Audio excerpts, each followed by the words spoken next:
on a pu jouer aussi à un jeu qui est encore prototype pour l'instant et que je vais appeler le jeu des marque-pages. Le principe en fait c'est qu'on va se passer un livre, on va alternativement lire 2 phrases dans le livre. Bref, on va avoir ces signets sur lesquels sont dessinées des images un peu oniriques, un peu poétiques. C'est très original, j'aime beaucoup. Moi je suis littéraire, je lis énormément donc du coup je me suis vraiment éclatée. Jeu d'association d'idées, d'association d'images et d'esprit, vraiment brillant, très bien fait. Salut à tous, j'espère que vous allez bien. Moi ça va très bien, je suis heureuse de vous retrouver aujourd'hui parce que je vais vous parler de Nouvelles Contrées, le jeu des marque-pages dont je vous avais déjà parlé lorsqu'il n'était encore qu'un tout petit bébé prototype il y a 2 ans déjà et qui a gardé toute sa magie et sa poésie tout en offrant une expérience de jeu vraiment digne pour faire plaisir à tous les gamers qui avaient besoin de cette surcouche de différentes règles. Nouvelles Contrées, alias le jeu des marque-pages pour toujours dans mon cœur, est un jeu coopératif dans lequel tous les joueurs vont jouer des explorateurs de livres, littéralement,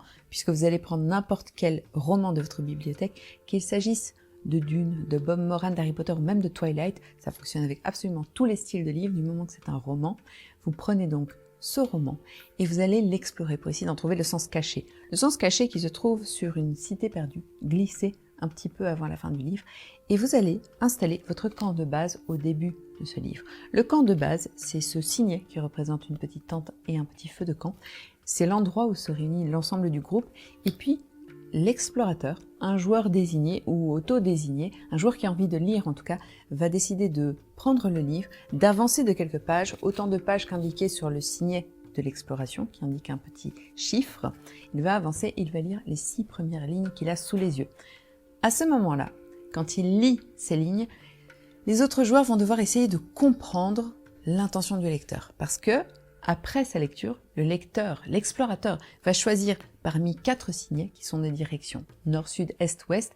Il va choisir parmi ces 4 signets celui qui l'inspire le plus, celui qui pour lui représente le plus le sens de ce qu'il vient de lire. Ça peut jouer sur des sonorités, sur certains mots, sur des impressions, sur le contexte. Et à partir de là, les autres joueurs, le camp, va se concerter pour essayer de savoir où est l'explorateur. Et donc on va choisir, est-ce le signet nord-sud, est ou ouest. Si il trouve le bon signet, il rejoint l'explorateur et donc le camp de base avance. L'idée, c'est d'alterner les phases de lecture, d'alterner les explorateurs, les éclaireurs, afin que on arrive à cette cité perdue. Et quand on arrive à la cité perdue, on va pouvoir tenter de découvrir le sens caché du livre. C'est un petit voyage onirique, poétique et vraiment plein de magie. C'est un voyage qui vous emporte pour vous faire redécouvrir vos livres. Pas juste parce que l'histoire vous avait captivé, parce que vous étiez bien amusé ou vous étiez détendu, vraiment à la manière presque des surréalistes, c'est-à-dire jouer sur le sens des mots, sur les sonorités, sur la répétition. De plus, il y a plusieurs petits modules de jeu qui permettent de rajouter des profondeurs, parce que là je vous ai juste expliqué vraiment le gros du jeu, comment on joue en général, mais si vous allez sur le site de l'éditeur, vous pouvez consulter des vidéos qui vous expliquent comment jouer dans le détail des règles. C'est pas ma mission, moi ce que je vais vous expliquer c'est vraiment le feeling, l'impression, si c'est fait pour vous, si vous allez retrouver comme moi la magie de replonger dans vos romans. Et comme je dis, des petits modules vont s'insérer dans le jeu pour vous permettre, couche par couche, de rajouter des petits challenges, des défis avec des péripéties, qui sont des espèces de petits challenges de lecture. Vous allez devoir répéter une phrase ou simplement un mot comme un écho. Plein de petites choses qui font pétiller l'esprit, qui vont vraiment vous faire vous demander où vous êtes tombé, et en même temps avec un vrai sentiment de joie, quelque chose d'éminemment positif et extrêmement, comme je dis, plein de poésie, de magie et très surprenant. À l'heure où la majorité des jeux de société font vraiment la part belle à tout ce qui est mathématiques, logique pure et esprit cartésien, je trouve qu'un jeu comme ça, qui n'est pas non plus un ovni narratif, qui est vraiment quelque chose de différent, qui va un petit peu disséquer la grammaire, le sens des mots, les tournures de phrases pour en faire ressortir la magie, je trouve que c'était quelque chose de nécessaire et d'absolument merveilleux. Ça rafraîchit, je trouve, l'ensemble du paysage ludique, ça promet une expérience vraiment originale. Et ce qu'il y a aussi, c'est que il n'y a pas besoin d'être une bête de foire en français, il n'y a pas besoin de connaître absolument toutes ces conjugaisons, on s'en fiche de ça.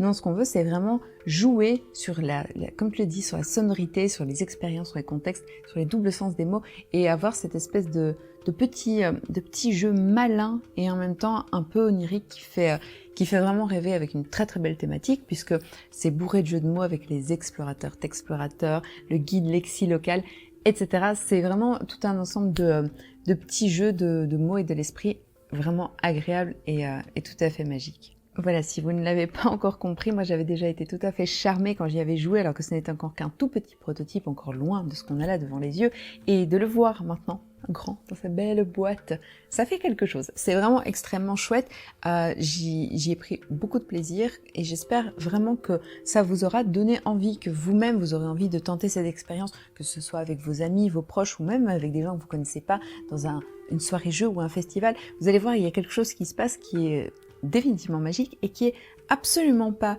pompeux ou prétentieux. Comme j'ai dit, il faut pas avoir un niveau de français ou de lecture. On s'en fiche de ça. Ce qu'on veut, c'est vraiment redécouvrir les mots, en fait, avec un tout grand plaisir.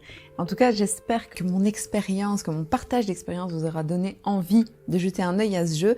Et si c'est le cas, comme d'habitude, n'hésitez pas à commenter, liker, partager cette vidéo. Et sinon, moi, je vais vous faire des bisous littéraires. Et je vous dis à la prochaine. Salut!